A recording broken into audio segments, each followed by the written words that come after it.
Bueno, hola a todos, soy Paula, voy a traerles la clase sobre dolor de pecho y palpitaciones en consultorio y vamos a empezar hablando un poco sobre dolor de pecho. Es un desafío diagnóstico porque tiene una amplia posibilidad de etiologías del dolor de pecho. Va a ser el 1% de todas nuestras visitas a consultorio y de ese 1% del 2 al 4 son pacientes que van a tener una angina inestable o un infarto agudo de miocardio. Y después el porcentaje mayor de causas más comunes va a ser el dolor en la pared torácica hasta en un 50%, la esofagitis por reflujo hasta en un 20% y la costocondritis hasta en un 13%. Dentro de las condiciones cardíacas, que es lo primero que nosotros tenemos que descartar, son las afecciones que son potencialmente mortales. Dentro de ellos tenemos el síndrome coronario agudo, la disección aórtica, la embolia pulmonar, un neumotórax a tensión y un taponamiento cardíaco.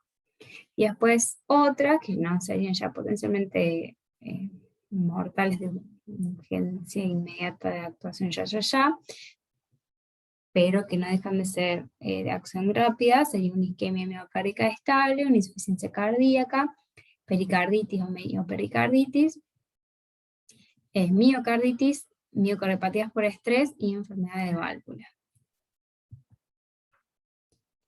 En el enfoque diagnóstico que nosotros tenemos que hacer, siempre va a ser primero de esto que decíamos, a descartar las causas potencialmente mortales, ¿no? Entonces, uno si sospecha que tengamos una de esas potencialmente mortales, obviamente el paciente lo va a derivar de manera urgente a urgencias. Vamos a tomar todo lo que son los signos vitales, y si los síntomas son preocupantes de una disección aórtica, porque tenemos un dolor típico de disección agudo que se irradia a espalda, como con desgarro, tenemos que medir la presión arterial en los dos brazos, si sospechamos pericarditis, porque el dolor alivia, por ejemplo, al sentarse hacia adelante, tenemos que evaluar el pulso paradójico, y obviamente los pacientes que tengan signos vitales inestables o alguno de estos síntomas potencialmente mortales, lo tenemos, como decimos, derivarlo de manera urgente a la guardia. Otro de los síntomas que también pueden ser potencialmente mortales es los síntomas de la angina en reposo, que es una angina de nueva aparición o que es impredecible o progresiva, como que es cada vez más frecuente, de mayor duración, cada vez con menos esfuerzos que antes. Todos estos síntomas obviamente de síndrome coronario agudo, ¿no? Después pensando en TEPA, el inicio súbito, digamos, del dolor torácico pleurítico, la falta de aire y la disnea, digamos, taquicardia, o si se agrega inestabilidad hemodinámica, también podemos pensar en un neumotórax de tensión. Entonces, una vez que vemos la estabilidad del paciente, hacemos bien el examen físico y tenemos las indicaciones de hacer un electrocardiograma ante todo paciente que tenga un dolor torácico nuevo o que sea diferente al dolor de episodios previos, incluso si se asocia a una etiología no cardíaca, a menos que haya una causa obvia del dolor, como neumonía, sospecha de neumotórax, o el paciente tenga muy bajo riesgo de enfermedad cardiovascular. Y por otro lado, la realización de radiografía de tórax incluye obviamente las causas pulmonares sospechadas de este dolor, o por ejemplo insuficiencia cardíaca, o sospechamos fractura de costillas, por ejemplo. Entonces, después de excluir las causas potencialmente mortales, vamos a pasar a la realización del electro, y para tener en cuenta, obviamente, ¿no?, los pacientes con pericarditis, tenemos que pueden simular, digamos, el infarto de miocardio, para recordar un poquito de esto, y puede variar el electro a medida que avanza la enfermedad. Los hallazgos incluyen la depresión del segmento PR, la elevación del ST, inversiones de la onda T, compatibles con la pericarditis, y suelen ser más difusos que los encontrados en los pacientes con isquemia miocárdica. Otro de los electros para recordar, el tromboembolismo pulmonar, que se asocia a taquicardia sinusal. Vamos a ver una rotación horaria del eje, onda P pulmonar, los intervalos van a estar alterados, un bloqueo rama derecha, onda T invertida de B1 B4 y la sobrecarga ventricular derecha con QR en B1. Entonces, ojo y tener cuidado y prestar especial énfasis y atención a los síntomas de afección potencialmente mortales. La angina en reposo, de nueva aparición o impredecible o progresiva, que quiere decir que es más frecuente, que dure cada vez más, o como dijimos antes, que aparece a menos esfuerzos. Es típico del síndrome coronario agudo. El dolor agudo de pecho y espalda severo, que tiene calidad de desgarro, una disección aórtica, un dolor torácico pleurítico, tos y síntomas de trombosis venosa profunda, con la hinchazón de las piernas, el dolor, el eritema, la asimetría de los miembros inferiores, pensar en una embolia pulmonar, el inicio súbito del dolor torácico pleurítico acompañado de disnea, con signos de estabilidad hemodinámica, tenemos el neumotórax a tensión, y un dolor torácico retroesternal insoportable con antecedentes de vómitos, pensar en el síndrome de Boerhaave. Dentro de, una vez que hayamos excluido las causas mortales del dolor de pecho, hay que identificar a los pacientes con angina de pecho estable. ¿Quiénes pueden ser estos? Son los pacientes que tengan síntomas clásicos, sin angina clásica, que no tienen otra etiología evidente de su dolor, y pacientes que pueden tener múltiples factores de riesgo de enfermedad cardiovascular. Tenemos ahí una tabla que indica, digamos, las características del dolor de pecho que pueden aumentar la posibilidad de tener una isquemia miocárdica y las que las disminuyen. Dentro de la razón de probabilidad positiva, digamos, para el IAM, tenemos la radiación en brazo u hombro derecho, más aún la radiación a ambos brazos u hombros, el esfuerzo, la radiación al brazo izquierdo, si se asocia a diaforesis, si se asocia a náuseas o vómitos, peor que la angina previa o similar a un infarto de miocardio previo, y el dolor descrito como presión. Y los descriptores que disminuyen la probabilidad del infarto son el dolor tipo pleurítico, posicional, afilado, reproducible con la palpación, la ubicación inflamatoria y los que se producen sin esfuerzo. Tener en cuenta también condiciones médicas que pueden empeorar los síntomas isquémicos. Conocemos los que son por aumento de la demanda de oxígeno, no cardíaco, la hipertermia, hipertiroidismo, la toxicidad por consumo de cocaína, la toxicidad simpático-mimética, hipertensión, ansiedad, fístulas arteriovenosas, y cardíacos como miocardiopatía hipertrófica, estenosis aórtica, miocardiopatía dilatada, taquicardia ventricular o supraventricular. Y donde hay disminución del suministro de oxígeno, en causas no cardíacas, anemia, hipoxemia, por neumonía, asma, EPOC, hipertensión pulmonar, fibrosis, SAOS, toxicidad también simpático-mimética por consumo de cocaína, o hiperviscosidad en la policitemia, leucemias, trombosis. De causas cardíacas, la estenosis aórtica y la miocardiopatía hipertrófica. Factores de riesgo para isquemia miocárdica, tenemos entonces la edad avanzada del paciente, los antecedentes familiares de enfermedad cardiovascular, el consumo de tabaco o cocaína, diabetes, hipertensión, hiperlipidemia y el estilo de vida. Les dejo dos links de dos calculadoras para poder calcular el factor de riesgo para los pacientes, factor de riesgo cardiovascular y para isquemia miocárdica. Una es la calculadora de riesgo de estudio multiétnico de aterosclerosis, y el otro es la de Framingham, que es por un poco más conocida. Bueno, pasando a causas cardíacas, pero no isquémicas, de dolores de pecho, vamos a tener la pericarditis. Esto lo podemos sospechar a través de la historia, digamos, de la anamnesis con el paciente, el dolor torácico pleurítico agudo. Podemos tener también insuficiencia cardíaca, que se asocia con los edemas y el edema periférico, la tos, la estenosis aórtica, que se asocia a disnea de esfuerzo, angina, síncopes, y la estenosis mitral, también asociada a disnea de esfuerzo y la disminución de la tolerancia al ejercicio. ¿Cuáles son las condiciones digestivas de dolor de pecho? La ruptura, perforación esofágica, reflujo, las úlceras pépticas, el dolor esofágico y la esofagitis eosinofílica. Existe, obviamente, o muchas veces, una superposición entre los síntomas de la enfermedad gastrointestinal y la isquemia del miocardio. Habitualmente el malestar en esto se produce de forma concomitante al comer y se puede aliviar con los antiácidos o alimentos antiácidos o... Sí, antiácidos, no me sale palabra. Sin embargo, por ahí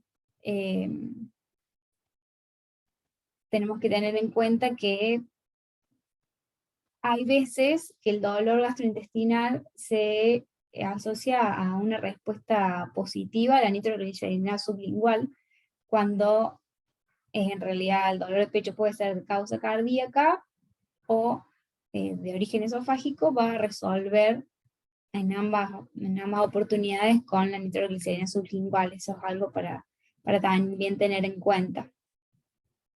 Dentro entonces de las causas tenemos la ruptura esofágica con el síndrome de Boerhaave, con los vómitos incoercibles del paciente, causa por esfuerzo y vómitos. El ERGE, la pirosis, regurgitación, tos y disfagia, puede haber opresión y ardor, suele durar de minutos a horas, se resuelve espontáneamente o con antiácidos, y después de la comida durante el sueño se puede agravar, al igual que por el estrés emocional.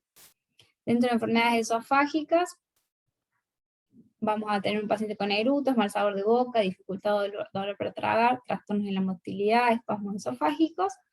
Y en la úlcera péptica o esofagitis tenemos el dolor epigástrico, malestar y plenitud epigástrico provocados por alimentos, saciedad temprana y las náuseas. Después pasamos a las condiciones pulmonares que nos pueden generar dolor de pecho. Tenemos neumotórax, neumonía, cáncer de pulmón, asma y EPOC, pleuritis, sarcoidosis, el síndrome torácico agudo y la hipertensión pulmonar. Los síntomas que más nos orientan hacia estas otras etiologías es el dolor torácico tipo pleurítico, que haya tos, que haya disnea, que el paciente ya venga con antecedentes, digamos, de enfermedad pulmonar. Por lo general siempre se va a necesitar de una radiografía de tórax para ayudarnos, digamos, en estos diagnósticos. Después, dentro de las causas musculoesqueléticas, fuera del tórax, tenemos las causas del dolor de cuello, la columna torácica, el hombro, por ahí puede causar un dolor referido al pecho, y el dolor crónico asociado a músculo esquelético está asociado por ahí a la fibromialgia. Hay que tener en cuenta la evaluación del dolor musculoesquelético, como por ejemplo la sensibilidad puntual, que se reproduce a la palpación, y que no haya, si no hay etiología, digamos, sistémica, de alguna causa sistémica subyacente, por ahí es razonable posponer obviamente todos los estudios diagnósticos y realizar fisioterapia o AINES, que eso también nos puede ayudar a confirmar esta etiología musculoesquelética. Y dentro de los psiquiátricos tenemos el ataque de pánico, el abuso de drogas como la cocaína, la metanfetamina y también la violencia doméstica. En estos últimos, que son el abuso de droga, la cocaína y metanfetamina, el espasmo de las arterias coronarias, puede haber espasmos de arterias coronarias, puede haber disección aórtica, puede haber aneurisma de la arteria coronaria, miocarditis y miocardiopatía y arritmias. Y las complicaciones pulmonares de estos pacientes puede ser la toxicidad pulmonar aguda, neumonía eosinofílica, neumotórax, neumomediastino, enfermedad vascular pulmonar. Por ahí la cocaína, las complicaciones pulmonares del consumo también pueden causar dolor de pecho, pero siempre van a ser así como con síntomas respiratorios asociados, como decíamos, la toxicidad pulmonar aguda, por ejemplo. Y después tenemos otras causas psiquiátricas, el pánico, los ataques de pánico. Por ahí está bueno preguntarle al paciente, obviamente, para poder descartarla, es en las últimas 4 semanas si ha tenido algún ataque de ansiedad, que haya sentido recientemente sentimientos de miedo o pánico, ¿no? El paciente se presenta con miedo, taquicardia, disnea, dolor precordial que puede durar de minutos a 1 hora, suele haber hiperventilación que genera ese dolor torácico no anginoso y en ocasiones cambios en el electro. Y por último la depresión, que es la disminución del ánimo, puede haber también trastornos del sueño y mala alimentación en el paciente. Bueno, esto es un poco lo que hablamos de la enfermedad musculoesquelética.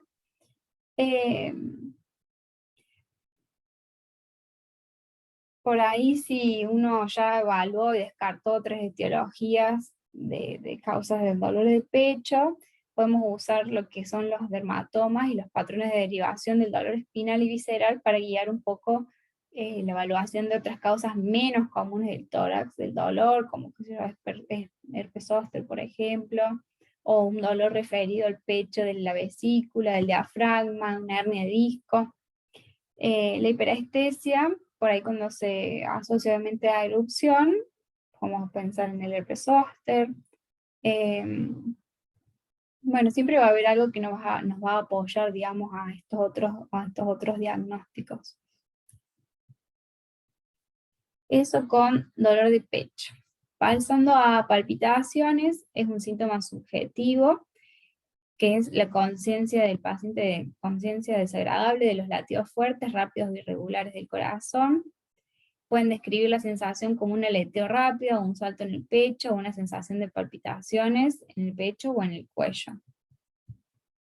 Las etiologías pueden ser de causa cardíaca, como arritmias cardíacas, que pueden desarrollarse obviamente debido a cardiopatía estructural subyacente, como miocardiopatía, infarto miocardio previo, o anomalías del sistema de conducción, como síndrome cutelar, Parkinson-White, un bloqueo cardíaco, o simplemente pueden ser idiopáticas.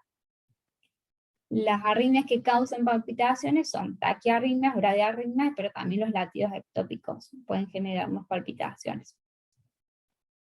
Otras causas menos comunes, cardíacas, son las valvulopatías, como el prolapso de la válvula mitral, el síndrome del marcapaso, que es cuando hay disincronía auriculoventricular por estimulación unicameral, y aquí está configurado así el marcapasos, un mixoma auricular y estados cardíacos de alto gasto.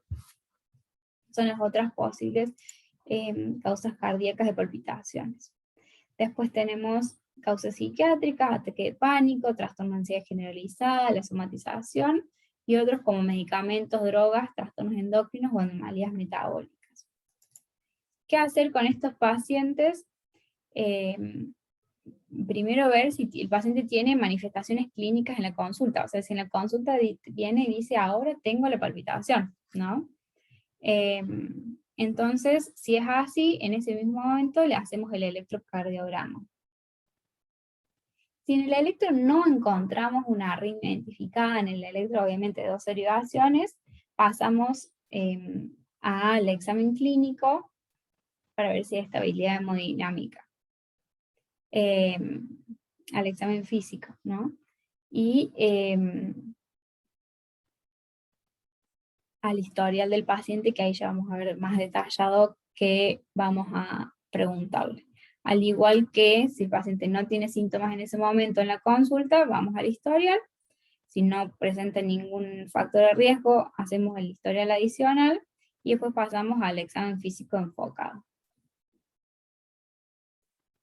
Bueno, dentro del historial, para los pacientes que no tienen síntomas, digamos, en la consulta, hay que tratar de tener las características bien detalladas de las palpitaciones y obtener datos relevantes de antecedentes personales y familiares de enfermedad cardíaca, medicamentos que utilicen, y después una anamnesis dirigida, ¿no?, a todo lo que son los sistemas, como síntomas de hipertiroidismo u otros trastornos endocrinos que el paciente puede tener.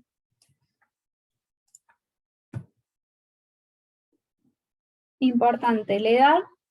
Por ahí los pacientes con palpitaciones rápidas desde la infancia, lo más probable es que tengan una taquicardia supraventricular, por ejemplo, o una taquicardia de reentrada auriculoventricular con vía accesoria, o taquicardia de reentrada del nódulo auriculoventricular. Los pacientes que empiezan a una edad más avanzada, más adultos con las palpitaciones, tienen más posibilidades de ser taquicardias supraventriculares paroxísticas, o taquicardia auricular, fibrilación auricular o aleteo. También saber que la edad avanzada es un factor de riesgo de arritmias ventriculares potencialmente mortales, ya que habitualmente ocurren en pacientes que tienen ya enfermedad, digamos, cardiopatía estructural. Después tenemos que tener en cuenta la duración de las palpitaciones, la frecuencia e irregularidad, ¿no? Para saber si son irregulares, las sensaciones descriptivas del paciente, por ahí sienten como un latido fuerte, o latido fuerte seguido de un breve paro del corazón, que suelen ser por latidos supraventriculares prematuros, o por bloqueo cardíaco, o por síndrome de Marca-Paraso. Los pacientes con taquicardia ventricular suelen tener la sensación de la palpitación más que nada como en el cuello, por la disociación auriculoventricular. Después, otras cosas que le podemos preguntar es, obviamente, si tuvo síncopes, el inicio de el inicio y la resolución de las arritmias, la autoterminación. Si el paciente dice que se hace masaje carotídeo y se termina, no con maniobra de Valsalva, obviamente nos sugiere una taquicardia supraventricular. Los cambios de posición, si empeoran o si les aparecen de cúbito supino o lateral izquierdo, suelen ser latidos supraventriculares o ventriculares prematuros. Y bueno, dentro de todo lo que es el historial adicional son los antecedentes personales y familiares, como si tienen prolapso de válvula mitral, enfermedad cardíaca estructural, problemas de la conducción cardíaca, condiciones médicas preexistentes, como enfermedad cardíaca de alto grado, no sé, paciente embarazada, hipertiroidismo, eso que decíamos, trastornos psiquiátricos, o el uso de medicación y drogas. Después pasamos al examen físico, con los signos vitales, tener en cuenta que la temperatura elevada puede aumentar obviamente la frecuencia cardíaca, es una respuesta fisiológica normal, puede verse en infecciones, en malignidad o hasta en mixomas intercardíacos. La presión arterial y los pulsos, digamos, taquicardia, pueden ser compatibles con fiocromocitoma, uso de sustancias, abstinencia de beta bloqueantes u otras afecciones que por ahí se asocian un poco a las catecolaminas. Si el paciente presenta un clic mesosistólico, pensar en un prolapso de la válvula mitral. Si presenta soplo sistólico áspero en el borde external, que aumenta con la valsalva, pensar en una miocardiopatía hipertrófica obstructiva.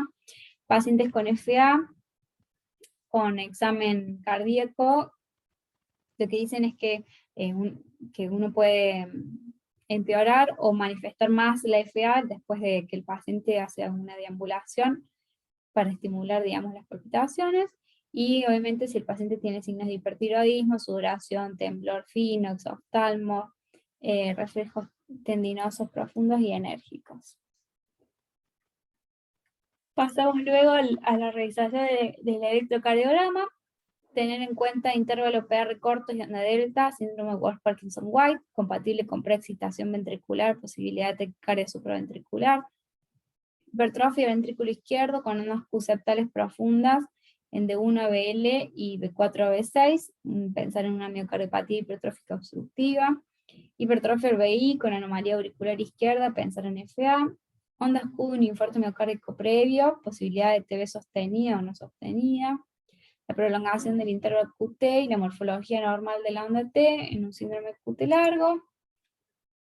La bradicardia puede ir acompañada de despolarizaciones ventriculares prematuras y palpitaciones asociadas.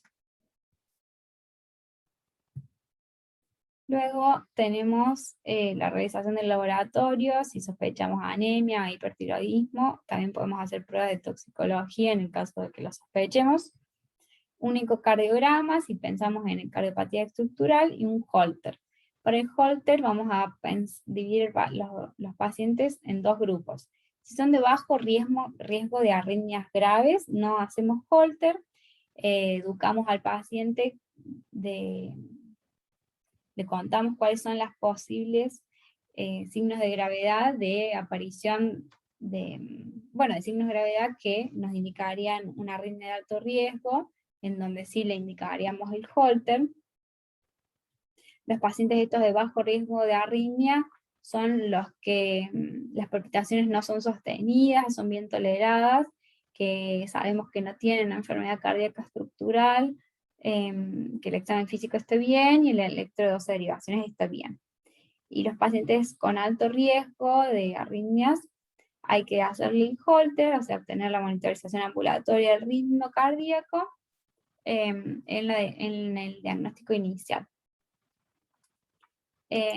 Porque sabemos que puede asociarse a taquicardia ventricular. ¿Cuáles son este riesgo, digamos, los factores que nos determinan el alto riesgo? Son los pacientes que tienen palpitaciones sostenidas, mal toleradas o que se asocian a síncope o presíncope, los que sabemos que tienen cardiopatía orgánica, con formación de cicatrices por infartos previos, miocardiopatía dilatada, valvulopatía cardíaca con clínica, miocardiopatía hipertrófica, antecedentes personales o familiares de arritmia, síncope, muerte súbita, miocardiopatía o síndrome QT prolongado. En estos pacientes debemos realizar el Holter. Tenemos tres posibilidades de Holter. Una es el monitoreo Holter de 24-48 horas, que registra y guarda todos los datos de forma continua. El paciente lo usa, o lo suele usar un día, hay en algunos lugares que lo usan hasta 2 días, y el paciente va llevando un diario y va identificando los momentos en que siente la arritmia y qué estaba haciendo en esos momentos. Por ahí están un poco limitados por la corta duración del tiempo disponible para la monitorización, y por ahí se registran arritmias que no están relacionadas con los episodios de las palpitaciones. El registrador de eventos en bucle continuo, por ahí guardan los datos de los 2 minutos anteriores y posteriores,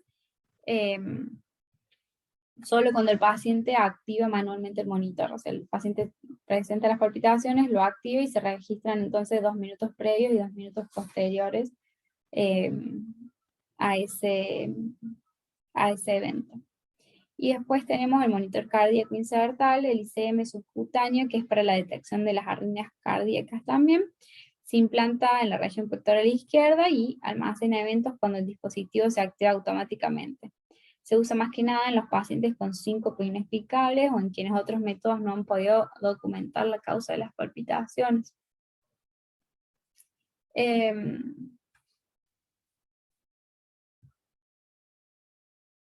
Si tenemos pacientes que tienen síntomas frecuentes de palpitaciones como síncope, lo mejor sería realizar la hospitalización de estos pacientes y realizar estudios en la internación. Y después la evaluación cardíaca invasiva, estas que son la remisión para las pruebas electrofisiológicas, se utiliza más que nada cuando hay palpitaciones sostenidas o mal toleradas, cuando la monitorización ambulatoria del ritmo no ha proporcionado un diagnóstico, y en pacientes que tienen alto riesgo, alta posibilidad de una arritmia grave. Y eso es todo. Espero que les haya servido. Saludos.